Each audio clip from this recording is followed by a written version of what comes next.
High elves have too much bureaucracy. I know, they're like, but the implication for like why they have bureaucracy and why they're snooty is they're long lived and they just know so much more. And really, no, the numbers don't back it up. Speaking of numbers don't back it up, who has done, what is the game? What is the game called? I did the game the other night, like a couple nights ago. It's like 1 o'clock in the morning. Root. Root is a board game where everyone is playing a completely different game. So I did a few games of this. Now seeing everyone do the different races, and they're all sensible. They're all fine. Except for these purple bastards called the Corvid Conspiracy. These guys need to be wiped off the face of the earth if you ever play against them. Does anyone remember where that body was? They don't play at the same rate as the rest of the races are. And I kept trying to point this out to the people I was playing with, and they're like, no, they have weaknesses. And it's like, who cares if they have weaknesses? That's not the point. They are playing on a different scale. We ended up losing to them, too. That's like made it even worse. We ended up losing to the dude. And it's like, well, you know, I only beat you because you did this. And it's like, no, that would have saved me that fight. I wouldn't have been able to win the war.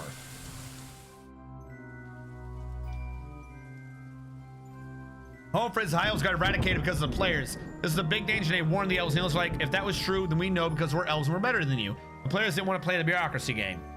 I mean, I wouldn't either. Screw the elves. So they just left them to their fate. Like, well, all right, then. You guys know better than we do, I guess. Good luck with dying. Now, so the Corvid Conspiracy. I'm not going to go into it in like extreme detail. Every different race in that game plays differently. Everyone shares the same board, but everyone has completely different rules for how they play. Completely different rules for every race.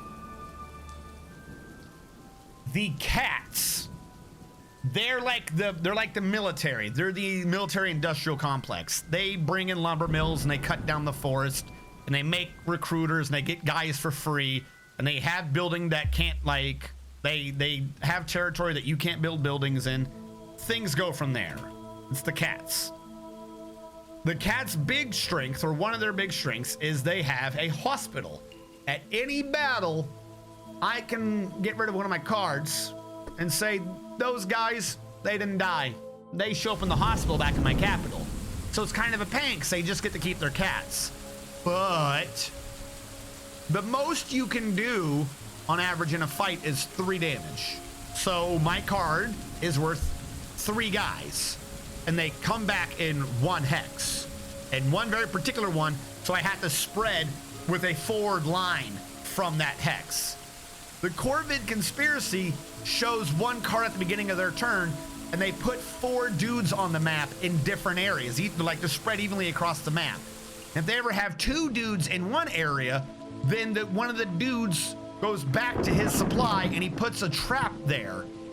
And the trap is defensive only. But if you don't get rid of the trap, then they all flip and they're worth points almost exponentially. So he hits the whole map at the same time. And he keeps hitting the whole map. And he just keeps scoring points by existing. He doesn't really have to fight anyone. He just keeps throwing dudes on the map and scoring points. And if you're one player, you can't do the entire map at once. Like, it takes too much effort to get across, whereas he just is always popping up in your back lines and his back lines. He's all over the map constantly. And I tried pointing, so he's doing AoE. He's doing a lot of areas, and their weakness is that they're weak because they're so spread out. They're easy to take out in individual areas. Ish. Because the traps do different effects. One of them gives them like 5 guys. One of them kills all of your guys. One of them makes it so your guys can never leave. You know, stupid things like that. I kept trying to point out, though, that 4 is better than 1, and spread out across the map is better than in one area. And everyone was disagreeing with me. All the way up to the point that we lost. So, it is now my rule whenever I play that game, that if someone plays that weird purple race, I'm going to try to convince everyone to wipe them off the face of the map. And I don't even care if that makes the game less fun for them. I really don't. Because that is an annoying race. If they're willing to play that race, they understand exactly how broken it is. And if they say it's not broken, well, then they definitely deserve to get wiped off the game map. That shit's annoying.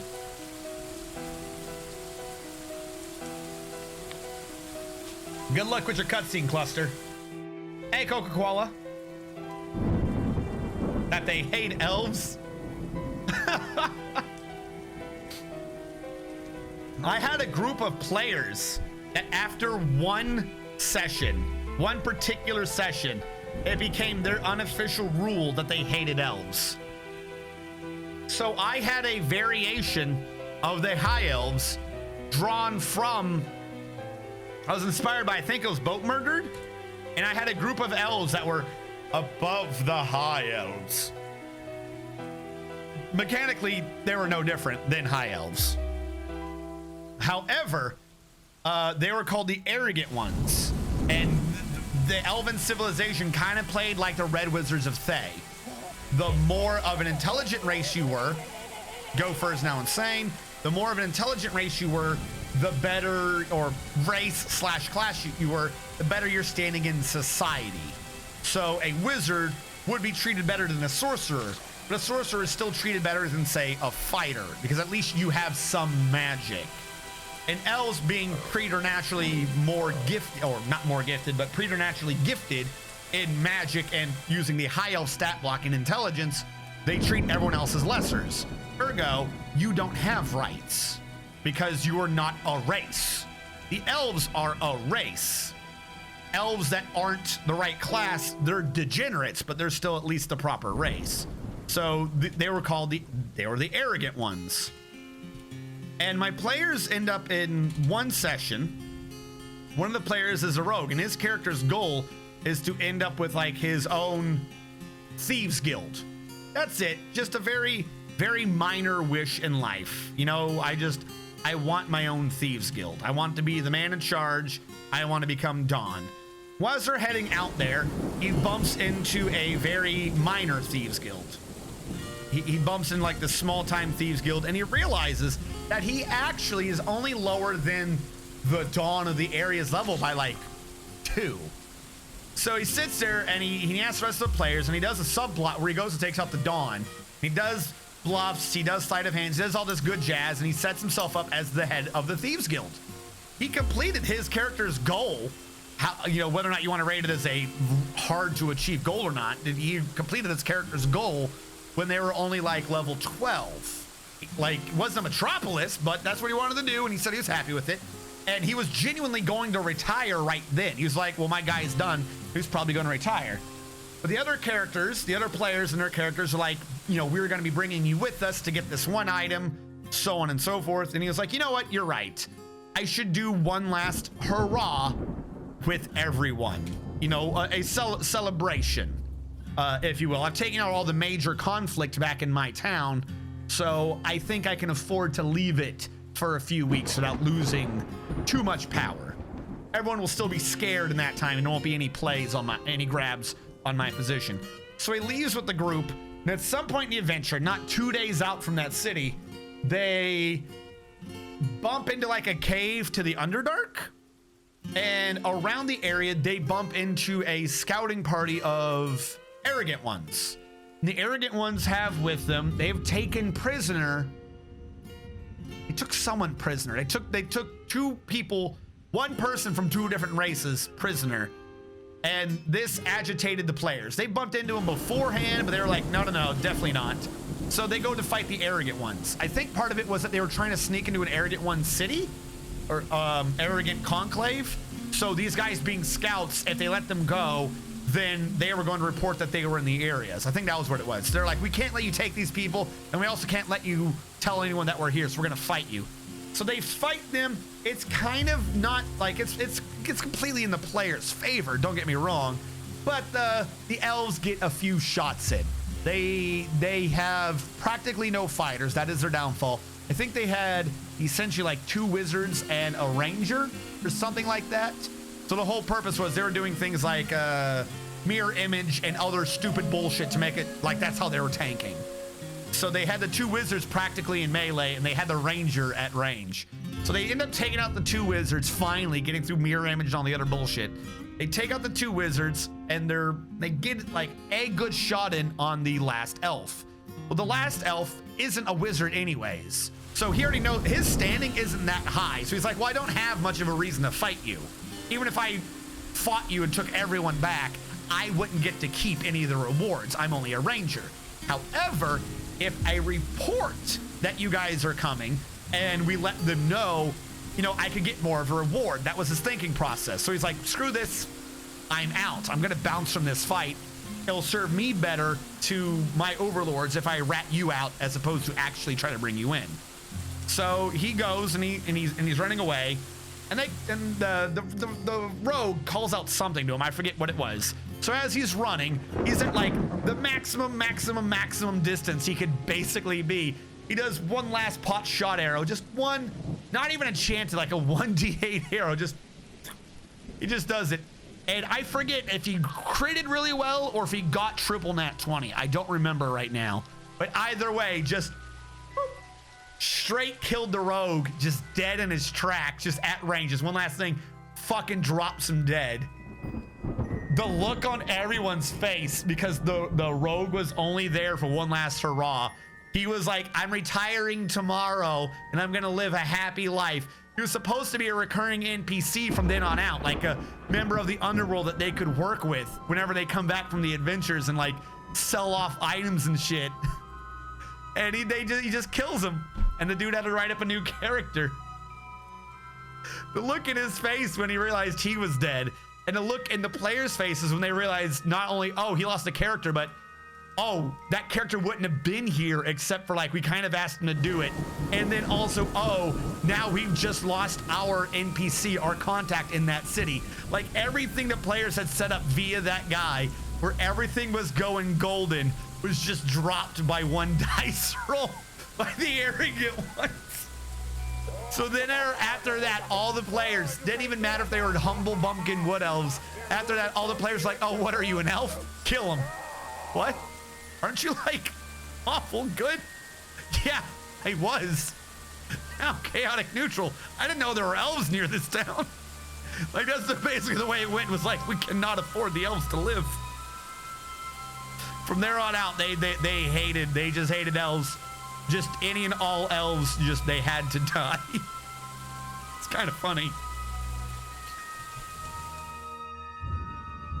I don't think I need this on the left, so I'm gonna start trimming that down too. I don't even know why I did that. That doesn't make any sense to me.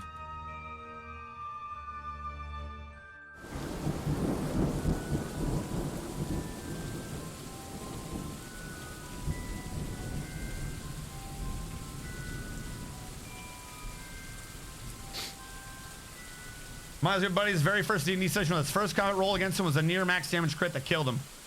Welcome to D&D. Don't worry, we'll take care of you. You're dead. Please write up another character. What just happened? Welcome to D&D. Oh, this is so much fun. I see why everyone plays it. I think I want to expand this room. I want it to be too wide.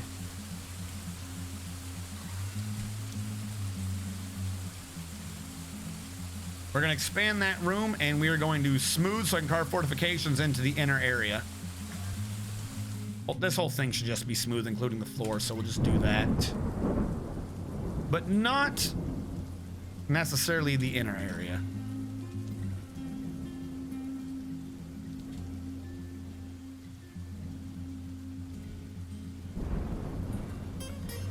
The sunfall cycle, if I know what you're talking about correctly, is where...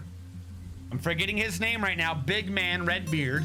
Him and his friends are doing a D&D campaign. Unless it's a pre-published campaign that he has to be playing. Jesse Cox. Sunfall Cycle is a thing I'm aware of that Jesse Cox plays.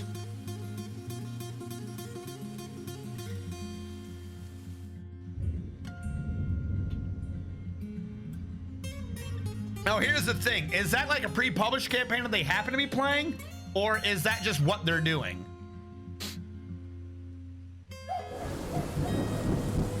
Our DM asks us bring 3 to 4 characters per session. If one was OP, he would take them as an enemy. Seems harsh.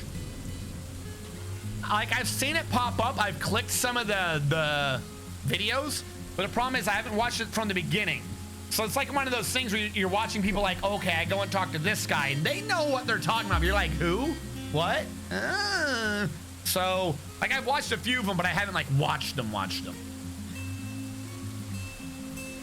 I wish you would publish it. I have so many questions. No, the one of those games that I, like, watched through for the time it was airing was the one where it was, I want to say Stephen Lumpkin. I think that's what his name is, right? Stephen Lumpkin. Was Jesse Cox there? I don't know if Jesse Cox was part of that one, but Total Biscuit was there. Total Biscuit was playing, they were doing Warhammer 40K, Dark Heresy, and Total Biscuit was a tech priest named Kappa. And that shit was funny. Yeah, he is. He kind of, for a bit, got a bit of we'll say bad rep. Yeah, a black mark on his character, we'll say. Because when he was doing the Warhammer 40K, the Dark Heresy campaign, he was also like half, not really, but advertising a program he was working on. Like he was working for a company on a game. And that ended up being the failed Warhammer 40K MMO. Like it completely fell through. It's not on him. The guy kind of does stories and shit. But that's what he would talk about it, and then he would do the thing, and he would talk about it, and he would do the thing, and then the game finally came out, and it was shit. So then it kind of semi-reflected badly on him. So his numbers took a major hit, I think, for a while because of that. And it's like I said, it's not his fault. It has nothing to do with him. But kind of the problem was, like, not even a he shouldn't have done that. Like, how can you predict? But kind of the problem was, is everyone would talk before the game and after the game and stuff about what they were doing. Total Biscuit would talk about games. The other characters would talk about what they were doing. So he would talk about, working on the game. And he was like, oh, it's great. And we're going to do this. And we're going to do this. And from his perspective, that's what they were going to do. Like I said, from what he did, but he can't choose what the game does. So they ended up changing the directive and things got twisted on the game. And like I said, it kind of reflected poorly on him. So his numbers went down for a bit, which kind of sucked. His story, though, was great.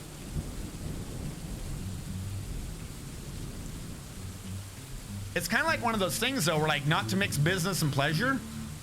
Because, again, something that he wasn't related to, but because he was known as being related to it, it went badly, so it reflected badly on him, even though there was literally nothing he could have done. Yeah, I got that. Dark Souls. Time loop. You said that. I get it. D&D campaign is Dark Souls based. When the characters die, they don't really die. So what happens if they don't really die? Yeet. Yes. Yes. Yes. Yes. Yes. That's right. I changed all the voices. I don't have any of my voices anymore. Oh, good. An elven caravan. Where are the dwarven caravans? I don't want fucking elves. I'm also going to change this. I have a massive opening for them to come in over there, but I'm going to move it over here and then put the wall over there because that leads to the trade depot.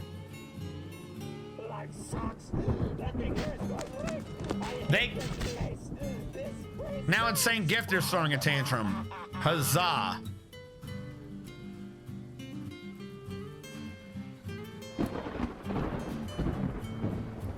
Did we get our chairs?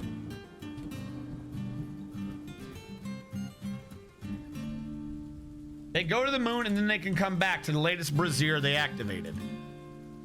Like their base is on the moon or the base is what they investigate? I'm kind of confused. Remove elf. Also, this game is like Critical Role. That's like 5 hours a week. This one is just 2 to 3 hours. Yes. Someone destroyed the trade depot?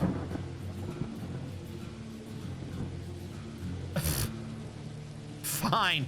We don't need a trade depot. Trade depots are for nerds.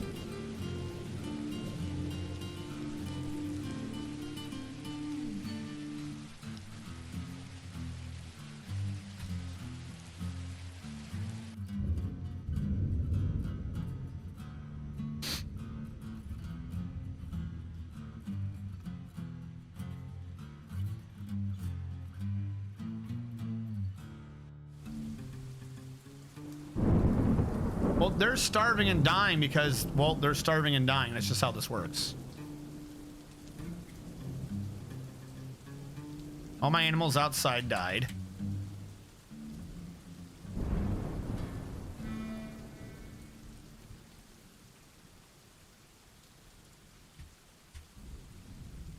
And we'll set the donkey to grazing. Problem solved. Carpe elven goods? No, but what was I talking about?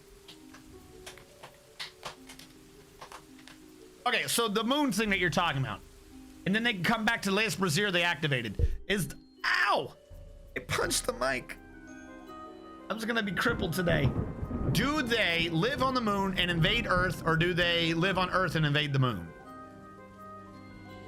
The moon is the home base, so they come back to Earth to the latest brazier they activated. See, I love doing things like that, particularly if it's time-based. Like, I tried to not always make a campaign something like that, but somewhere in my campaigns, I'll routinely have, like, an area that kind of works like that. Now Ghost Word is dead. How is Ghost Word dead? Ghost Word, we hardly knew ye.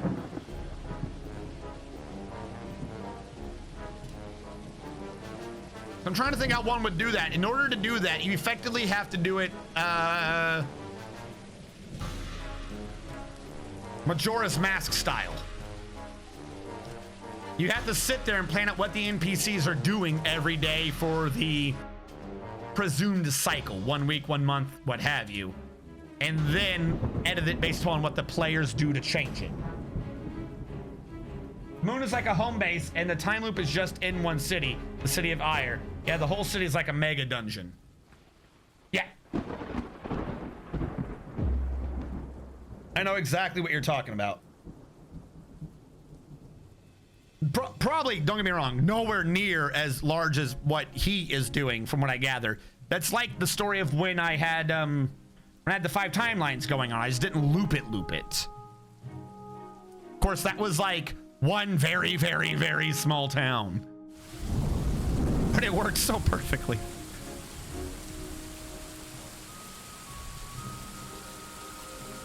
They're like 50 weeks in and we just figured out why there's a time loop in the first place. I'm not gonna lie, you're like definitely winning me over on watching this from the beginning. Why is that like not the advertised part of it?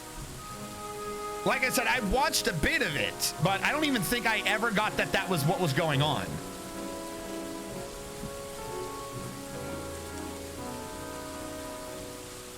You would think that that would be the selling point.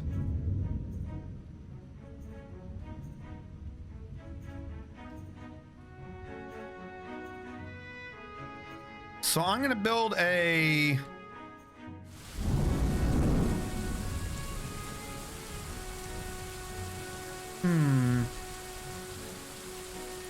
trying to figure out what I want to get rid of. I want to get rid of blocks. Blocks are pointless. And a pewter bar, why not? And I'm gonna tell this to not be auto trade.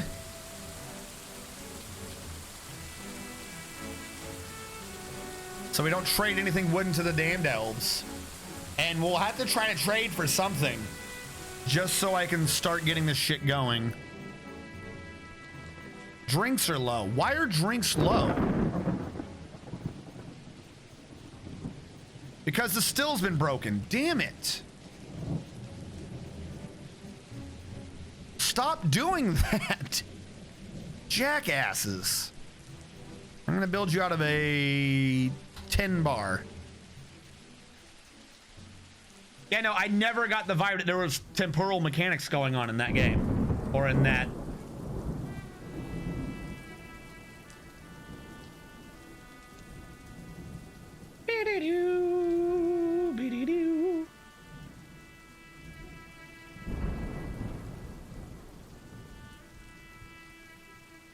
All right. What do I have for rewards? I'm still working on the library, the main room. Still got to do the request from last. That is still here. And Hellfire Skyrim would like a room made of dwarves throwing elves. A room made of dwarves throwing elves to Domino's Dead Dwarf? Room made of... You mean a room with dwarven statues? I mean a room made of dwarves. I can't make a flesh room. What do you mean, what? What did I say that was weird? I kind of lost track of what I was saying halfway through. How's my library? Your library is still being built. We got bookcases. We need to get more. We got chests. We got tables and chairs. We just don't have anything to fill it with. So if my mason isn't doing anything, I'm gonna go back to making. Oh, no, it was not the mason. It was at the craft dwarf. Craft store should be alternating doing that and doing bookcases until I decide I don't want them to do bookcases. I think the bookcases are made out of obsidian, if I remember correctly.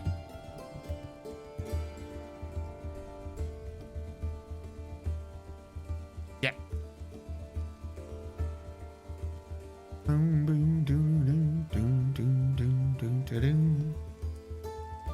Throwing elves at Domino's body thing kind of lost me. Could always add some statues to books. I too am confused. I'm gonna reject that request, I think. I don't know what that request is. Hellfire, are you still here to clarify what this request is? Because what I'm seeing is make a room made of dwarves throwing elves to Domine's dead dwarf. A room made of dwarves throwing elves to Domine's dead dwarf. I don't know what that request is. And then we go back to the pit. Oh, amongst other things. How are we doing over here? Miners still mining. Oh no, my dwarf is depressed. They're all depressed. Oh, that's right. Wait, hold on. Who died earlier? I didn't mark him as dead. Gopher is dead. Wait, is there another? If there's another gopher, I'm not marking him as dead because somehow we ended up with 2 of these bad boys. There's still another gopher, so I am not marking gopher as dead. I don't know how we got 2, but that one's on me. Ghost word is dead. We're gonna pretend like I spelled that as 2 words and not really bad. Ghost word has been missing for a week. I should find his body.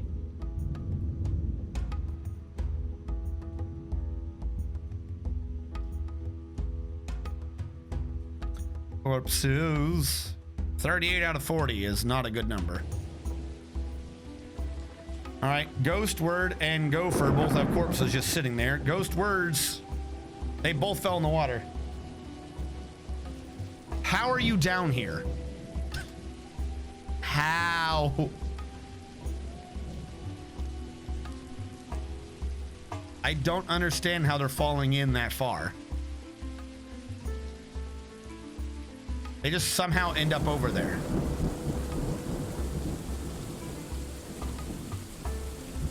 Well, he shouldn't have fallen in it, so he's definitely dead. Oh, good. Another miner has withdrawn from society. I love it when my miners have moods. They definitely don't all go crazy. Let's turn on all the coffins, because apparently none of my coffins are on. We'll treat that as if it's good. The depot never got built. This entire base is falling apart. What the shit? All right, so it's gonna need to be, I'm gonna have to, where's my pen? It's my handy dandy pen and notebook. You claimed the Mason's Workshop. I need to work on the dwarf job system. Because there's dwarves you need and there's dwarves you want. And a lot of you guys, we're not filling in the roles as efficiently as I would fill them in if I just did things willy-nilly. So change dwarf job.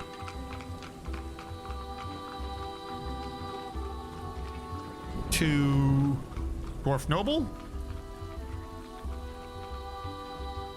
and dwarf military. That'll be the request system.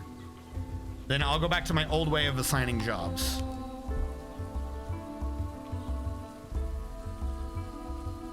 Which means we'll have weird things like where the manager will also be the cook. I don't know why that's what I went with, but we'll have weird NPCs and military things that don't quite mix together, where the bookkeeper will be the general. That's still something, but our job system is so weird. I think right now we're down to 1 miner, and that miner is having a mood, so if he goes bonkers, we're fucked. Yep, if he goes bonkers, we're fucked.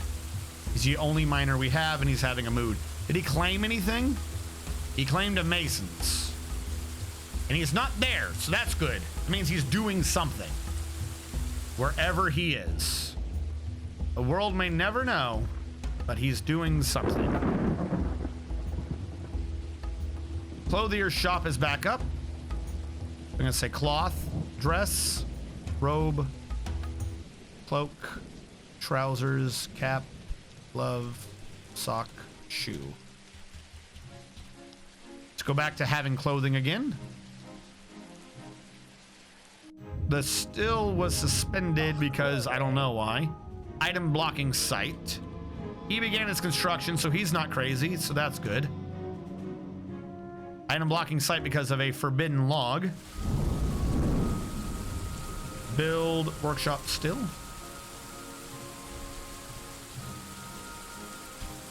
So that perhaps we can start having booze before we run out of booze. I want to be a miner, says Curses 18. See, but now here's the thing. Yes, thank you for that. But also, why am I over here? To be in this program. But also, usually what I would just do is whatever people were already good with, if that makes sense. So even if someone's wanting to do it, it may not be what gets it done. Right now you're a fish butcher. You're really good at it too. We don't have a fisher though, I don't think. Do we? Whatever. We'll make you a mine king.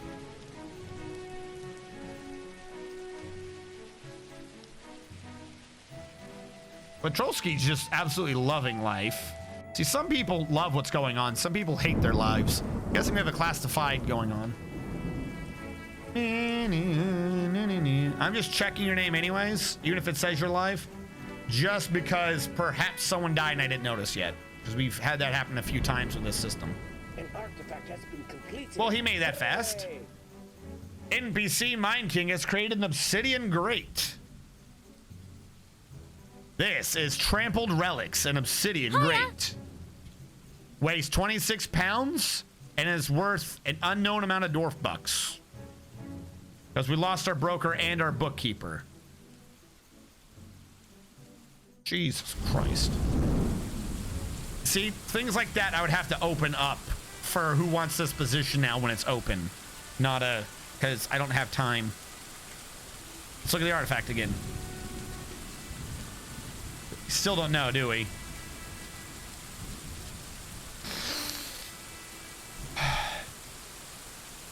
This is an obsidian grate. All craftsmanship is of the highest quality. It is encircled with bands of oval obsidian cabicons. That's simplistic. Bookkeeper for Dictator Bob.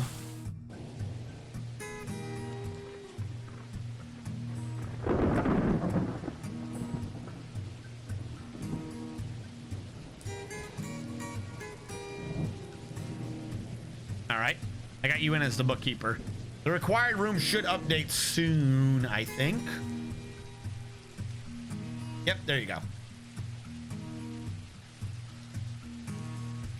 Make puzzle boxes. No, I don't want to. All right, I made you be bookkeeper. Miner, bookkeeper, both complete. High quality room, library, still working on. Jesus. Jesus, Batman. No, we're gonna build chests. Cancel you. JMQ. Chest. Rock. Coffer.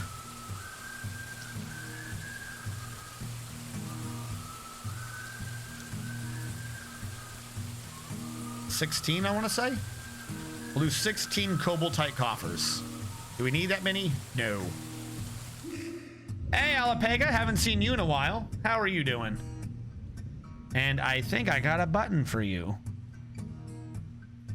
I don't have a button for you. How do I not have a button for you? I lose my things. How have you been, Alapega? Alapega's been doing Kingdom Come Deliverance. That's the, yeah, I remember what that is. That's the single player version of the other thing. The RPG where you actually have to manually control what they're doing. How was your... Now, that's the thought. Your family has the farm, right, in France? The alpaca farm? How are you and your farm doing in France during these trying times? I'm doing great. Didn't stream in a while. Yeah, that's kind of true for like a bunch of people. I'm never sure whether or not to do it, and it'd be awkward to be like, hey, how badly has things hit you? Do you still stream? So I just figure what the hey, might as well do a shout out. At some point, you're likely to be streaming again, and everyone needs to know that you do fantastic work. Me and Alapega have even sometimes done co-op games.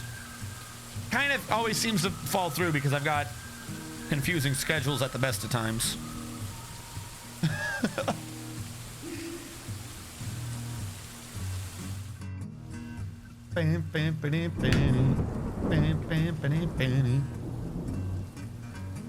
How close is this entrance to where I need to be? Oh, we're much closer than I thought. This is basically the last Z level of channeling, and then I just channel out the gap for the floor.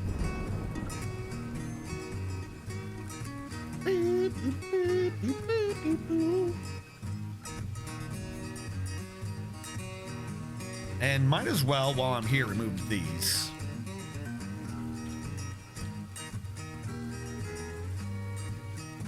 Thank you. That's very nice of you to say. I was just being kicked out by my allergies the past few days. Yeah, did it rain? Something happened last night. I heard something. Either the wind picked up unusually or I heard rain last night here too. It always seems to make me have. No, I'm joking.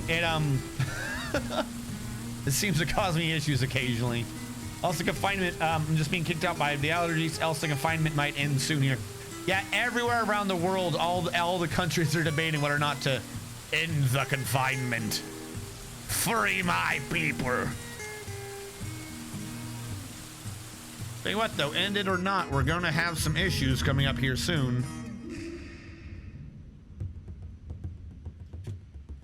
Everyone be careful, because 2 weeks. Remember, everyone, remember the timing. Every time I hear the news talk about it, it drives me bonkers. Remember the timing on all the numbers. Actually, maybe if you're in a foreign country, their news is better than American news is. But all the American news sites always fucking talk about the wrong numbers. All the numbers are 2 weeks out of date. When they say the amount of people who have died has gone down, and that's good.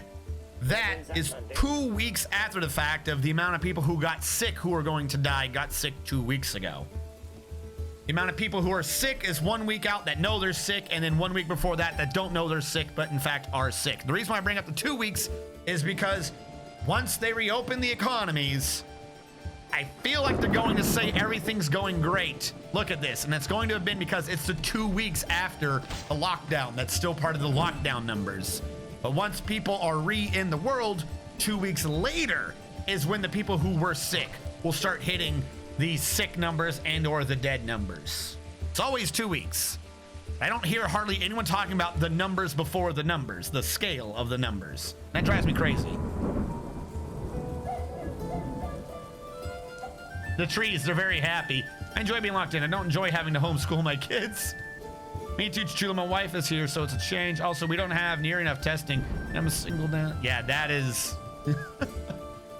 They need to get rid of the 5G. It's not the 5G towers. Yeah, I know that. But the thing is, some people genuinely think it is. What's a number? What do you mean, what's a number?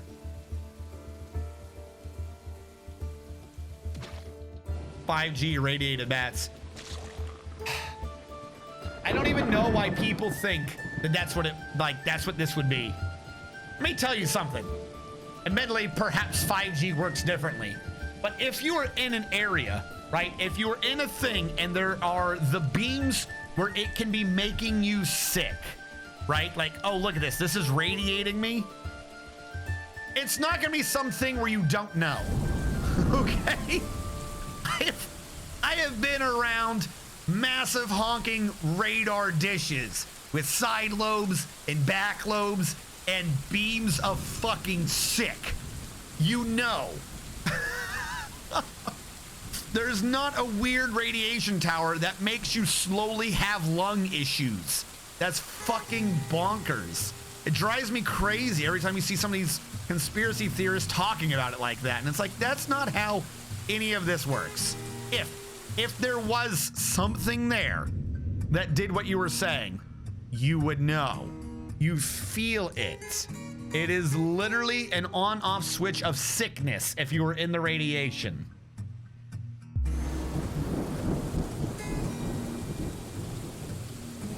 Exactly. Like, people seem to like freak out about electricity, electromagnetism, radiation, and it's like, you know, it's all the same thing, right? It is all the same thing. Microwaves are just waves with a higher than light is. The question is, how much of it are you getting? You would tell. It's like a sunburn. Like, even if you wanted to go with, oh, it's really, really low, so you just get the radiation sickening after the fact, and you don't know you're being killed or whatever, then what you end up with is burns. Like, it's a sunburn. If that is what you're going with, then you are getting sunburned without the sun. It's the same thing. It's all sunburn is radiation. You just got burned. Everyone's like, oh no, it makes my lungs specifically sick, and also the brain, and maybe the heart, and then if you're a male, your testicles. No, no, no. If something targets a body part like that, it has to be a very directed focal beam. Like, it has to be the type of radiation, wherever that would cause damage, but directed at you. It has to be directed at a point to concentrate it. It cannot be an omnidirectional antenna. That's just radiation. It doesn't target an organ if it's omnidirectional. It either has to be that, or it has to be something using biochemistry. It has to attach to protein receptors. Those are the two ways to do it. You target the fucking organ, or you target the receptors. It's not gonna be an omnidirectional 5G antenna. Even if 5G did in fact make people sick, that wouldn't be the symptoms it could do. It's just not physically possible. Florida man strips snake and climbs 5G tower to prove they don't cause coronavirus. The ultimate argument in all the concerns that everyone who breathed oxygen in the past died. Anti-testicle radiation facts with RNG. Actually, they can be responsive to your body. Well, what do you mean? Shh, bats. Oh, 5Gs make people sick. I always knew. Also, hi. Hello, Tapioca. I always target the receptors. Screw those receptors. Tear them all down and say, what are we talking about? Someone joked. Admittedly, they weren't being serious, but they made the joke. How dare they make the joke? Someone made the joke about the people who freak out about the 5G towers and were trying to blame the 5G towers, saying that the 5G towers is what's making us sick. So then that started me on a tirade of, that's not how body damage works. It's not 5G towers. Even because if 5G towers did damage, they wouldn't do damage that way. Not, oh, the government wouldn't do things like that to cause damage. No, that's just not how that tower works. That's not how a tower works. The one you said in a minute, it can be a response to your body. Now, that is slightly not quite true. You're right, but not about the thing I am talking about. A lot of damage to the body can be the response to the body, but again, at that point, the response, I'm talking about the locality of it, not what the symptom directly is. The body, if it were to do a directed response, would be responding to something that was directed. If I hit your whole body with something, the body wouldn't respond just in the arm. That's why I'm saying the 5G towers couldn't be doing it. A 5G tower, regardless of how many Gs it is now, which by the way, 5G is also a misnomer. It doesn't meet the 5th generation of Wi-Fi fucking definition, or networking, phone networking. So it's not 5G. They've been lying about the Gs since 3G? 3G was like 2.5. 4G was like 3.25. They never met their definitions correctly. If it's an omnidirectional, it's hitting omni. It's hitting everything. It doesn't just affect the brain's lungs, heart, and balls. I'm sorry for joking about the 5G. You better be, boy. The reason I'm allergic is that it didn't grow in the same area I live in now. I love some of the memes about how COVID-19 deaths are being artificially inflated. Man run over by steamroller dies of COVID-19. Well, you know, they're tied to Chinese companies. There are more Chinese workers near them on average, so bigger chance for earlier infection. IG transmitter are indirectly contagious, so my body's allergic to the local flora. Sorry for joking. Next generation will be the BG, OMG. All right, so couple things. So now we're talking about many things. The allergies thing, Alapega. Yes. Funny thing though, they've been looking into it. You know how you just don't have allergies? This is gonna sound cruel and harsh, but follow me on this. Infect your child with a parasite. When they're young kids, infect them with the parasite. Everyone always jokes, and it's been joked, and I'm admittedly referencing like 1, maybe 2 studies.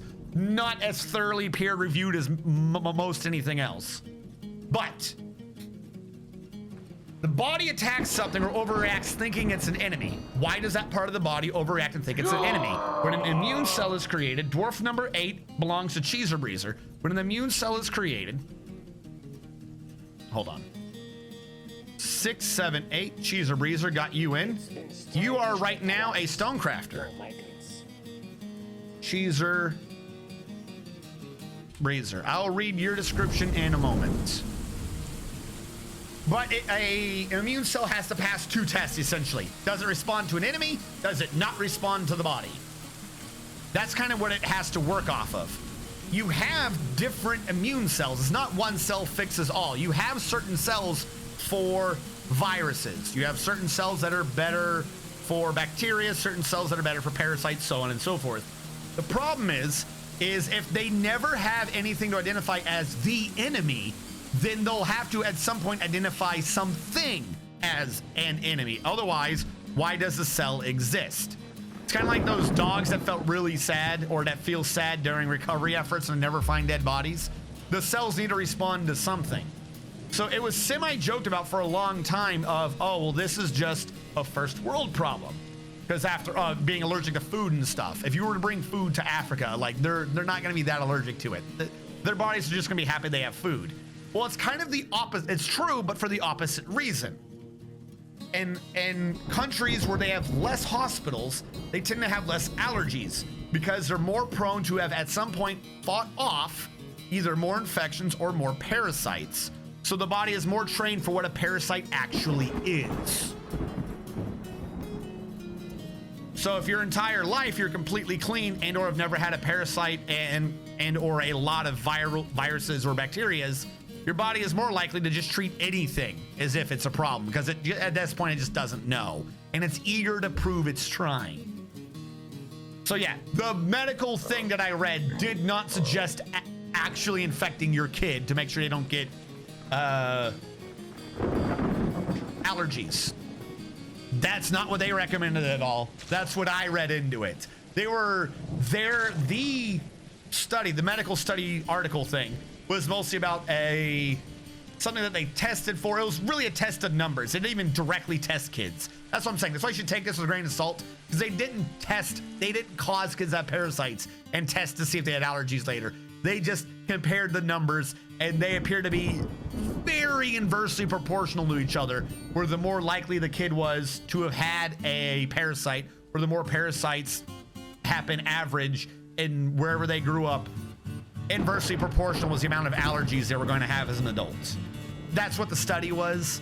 So like I said, there's nothing backing it up to go infect your children, but there is some math that leads to the possibility that maybe this is what's happening behind the scenes. So, you know, gotta get that ringworm, I guess.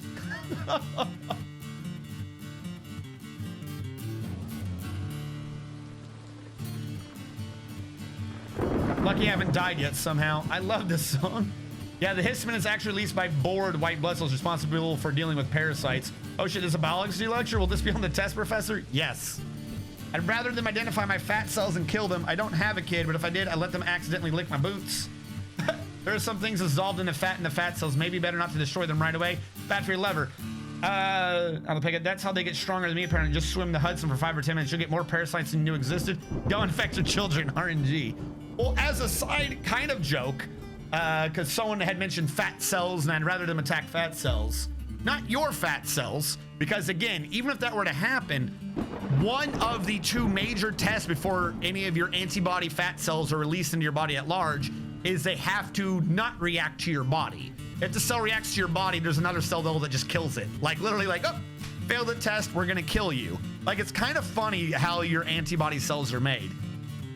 However, your cells and other cells, even if they're the same cells, are drastically different things. It just has to actively disidentify cells with your particular receptors. And I bring this up, and I've mentioned this time and time and again, but this is a horror creature. There should be entire horror movies about it. There is a tick in the United States, in Oklahoma and northern Texas, called the Lone Star tick. And if this tick bites you, this goofy little parasite, your body will identify it as a parasite, right? So good so far, we're identifying it as a parasite. However, the little bastard has proteins in it. Like it tries to get your body to not know it exists. So the little bastard puts out proteins and chemicals to make it identify as if it was just regular meat. The tick is used to being on cows. So it releases identifiers like, hey, I'm a cow too, Mr. Cow. Please don't attack me, Mr. Cow. But the problem is we're not cows.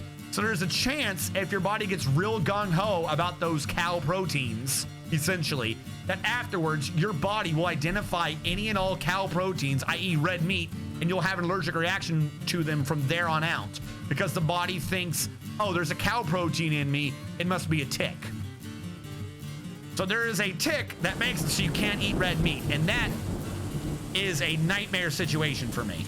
That is just terrifying.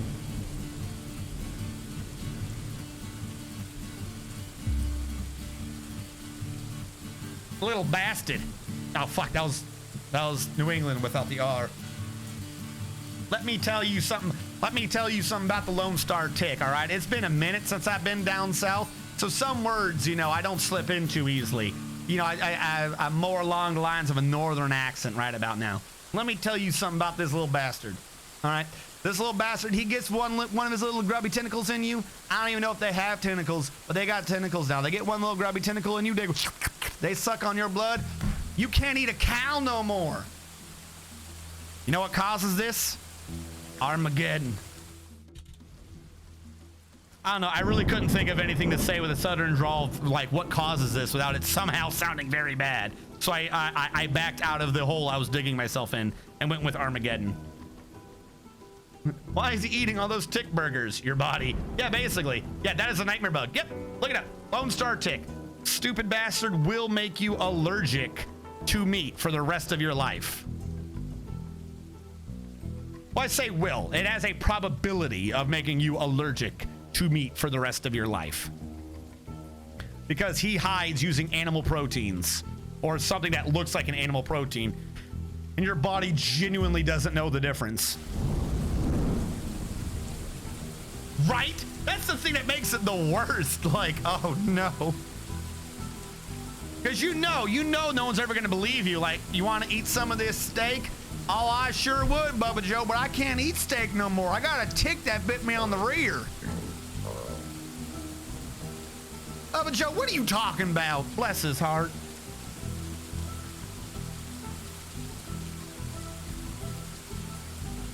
Just starting to become allergic to eating. No, it's so, but doing that backwards. There has been studies that claim that have mathematical evidence to back up the claim, whether or not it's completely true, that if you have less parasites, or if you had an upbringing where you did not have parasites, that there is a higher than average chance that you could have allergies. Oh, yeah. And if you've had multiple types of parasites, the chance of your allergies and or the severity of them tends to go down.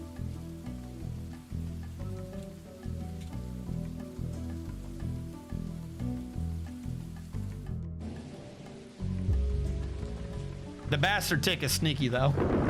I reckon something wrong with that Wilson boy. Says he can't eat meat. He must be from New York. They got one of them Impossible burgers. If it was an impossible burger, they wouldn't have been able to make it. I know my book learning. Shoot. Trees ain't plants. Trees are what the deer hide behind. I'm never gonna forget that. I'm never gonna forget that. Trees ain't plants. Trees are what the deer hide behind.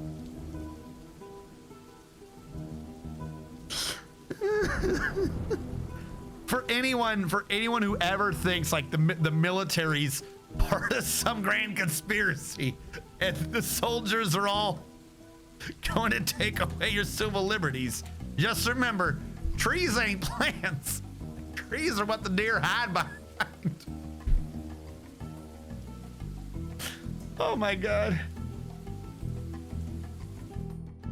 Impossible Whoppers and Amazeballs. Looks like we identified the Yankee in the group. Spain, 1936. You talking about the Spanish flu? I'm waiting for the lab-grown edible ticks. Because the Spanish flu was funny too. Spanish flu was a complete lie. Dumb people with guns. Look, let me tell you something. I ain't a dumb person with a gun. I'm a man with a gun. Oh, that's the Civil War. Gotcha. RNG, don't make me hurt you. Look, you saying you gonna hurt me, but if you're eating them Impossible Whoppers, that just means that you're a vegetarian, and vegetarians are like glass. You can't hurt me. You gonna try to do one of your weak ass slaps, and all it's gonna do is it's just gonna shatter on me. Then you're gonna have broken bones, and you can't sue me if you got broken bones because you hit me. I looked it up. That's called self-defenestration. I can read the books. Before someone corrects me, it was for a character. I know what defenestration is. This is real accent, chat. Let me tell you something. There was a time when it was. He hides it for YouTube. Self-defenestration. There was a time when it was. I mean, admittedly, I might be overdoing it a little bit, but from the age of, what, 1? From the age of 1 to the age of 16, I only lived in Texas. This is how everyone talked. There's weird Southern accent vibes coming from RNG strategists. Look, let me tell you something, all right? Let me tell you something that you don't know. I don't belong anywhere. My family came from Massachusetts, and I may come back to Massachusetts again at some point, but the damage had already been done. Like I said, from the age of 1 to the age of 16, those are formidable years to be learning how to talk. Once you talk like that for that amount of time, you might lose the accent, but it don't take long for it to come back. It can't, exactly. See, here's the trick. Here's the trick that you don't know about the Southern accent. I'm actually still doing it wrong because I'm just talking like a Northerner with a Southern twang. You see, down in Texas, there's not a rush for everything. You bring the cows out, they're gonna eat for a few hours. You don't need to rush. You don't need to be going into a weird accent there. You don't need to rush. You got time all day to convey your information and to get it done and then to go back home. You talking fast, there's no time for that. Why are you impatient?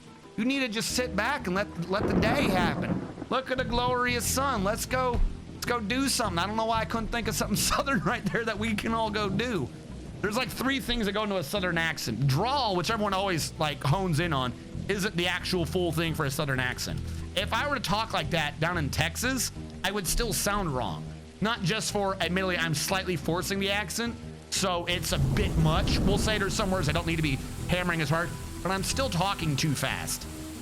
There's a speed that comes in with not even living up north, but living closer to a city. I'll blame like cities like Boston, New York.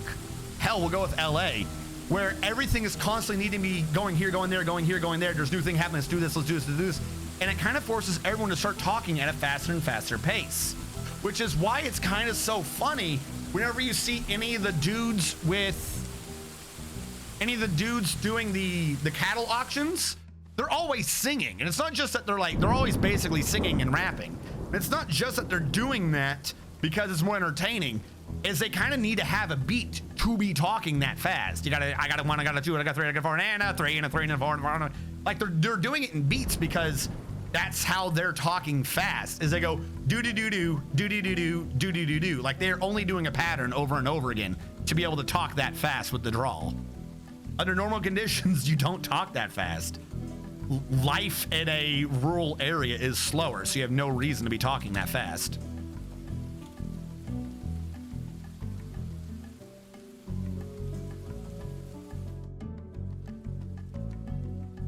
Like, let me tell you something, all right? When you're going from the age of 1 to 16 and you go behind a cow and the cow kicks you, you're deaf and dumb right then and there if you ain't dead. Them are formidable years. You've got to overcome a lot of things.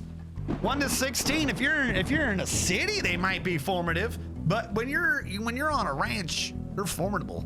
Now, admittedly, like I said, I'm half talking about that. I was never on a ranch. I was in Texas, but I was not on a ranch. I've had family members. I don't know what is it? Step family members? Like you have like stepfather, but what is it called when it's like the extended family? I've had by marriage Southern temporary family relatives that I had to associate with. I don't know what the proper term is. They would have ranches and farms. So yeah, there were times when I was on a ranch or a farm, but I never like lived on one.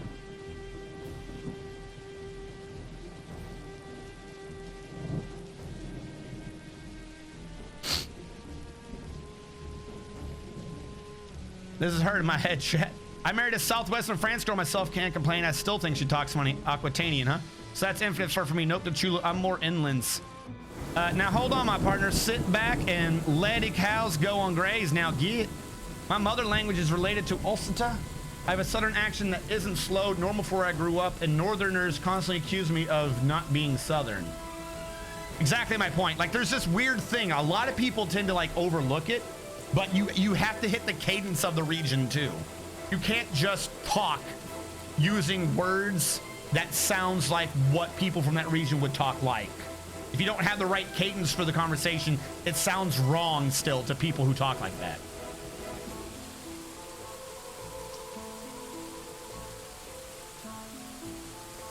Real Asian ramen noodles, formidable years. Animal lives on a dude ranch, don't let him lie to you. In-laws. But I thought in-laws means that's because you were married to him. Today I learned RNG is married. No, I'm not married. In the South, they're just cousins. Oh, that's fucked up. Can you sing Big Iron for us by Marty Robbins? It's my favorite cowboy song. No, I can't. One, because I don't know what that song is.